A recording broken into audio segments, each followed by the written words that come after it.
నైరుతి బంగాళాఖాతంలో తీవ్ర అల్పపీడనం బలపడుతోంది. పశ్చిమ వాయువ్య దిశలో పయనించి అర్ధరాత్రి తర్వాత వాయుగుండంగా మారనుంది. వాయుగుండం ప్రభావంతో రానున్న 4 రోజుల్లో కోస్తా జిల్లాల్లో కొన్ని ప్రాంతాల్లో భారీ నుంచి అతి భారీ వర్షాలు కురవనున్నాయి.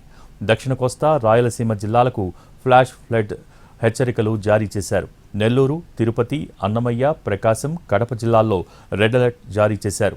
సత్యసాయి, అనంతపురం, చిత్తూరు, నంద్యాల జిల్లాలకు ఆరెంజ్ అలర్ట్, కర్నూలు, పలనాడు జిల్లాలకు ఎల్లో అలర్ట్ జారీ చేశారు. తీరం వెంబడి గంటకు 40 నుంచి 55 కిలోమీటర్ల వేగంతో ఈదురుగాలులు వీచే అవకాశం ఉందని అధికారులు తెలిపారు.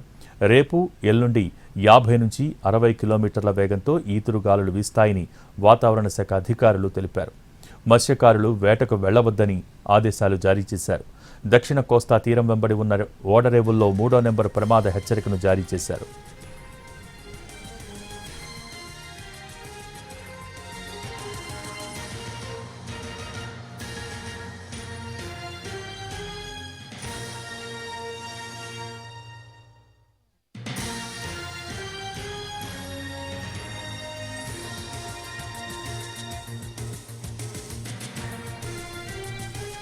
నైరుతి బంగాళాఖాతంలో తీవ్ర అల్పపీడనం బలపడుతోంది. పశ్చిమ వాయువ్య దిశలో పయనించి అర్ధరాత్రి తర్వాత వాయుగుండంగా మారనుంది.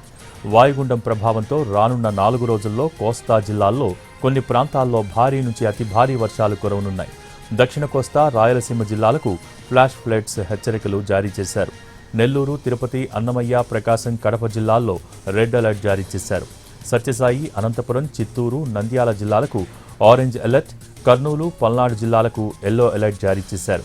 తీరం వెంబడి గంటకు 40 నుంచి 55 కిలోమీటర్ల వేగంతో ఈదురుగాలులు వీచే అవకాశం ఉందని అధికారులు తెలిపారు. రేపు, ఎల్లుండి 50 నుంచి 60 కిలోమీటర్ల వేగంతో ఈదురుగాలులు వీస్తాయని వాతావరణ శాఖ అధికారులు తెలిపారు. మత్స్యకారులు వేటకు వెళ్లవద్దని ఆదేశాలు జారీ చేశారు. దక్షిణ కోస్తా తీరం వెంబడి ఉన్న ఓడరేవుల్లో 3వ నెంబర్ ప్రమాద హెచ్చరిక జారీ చేశారు.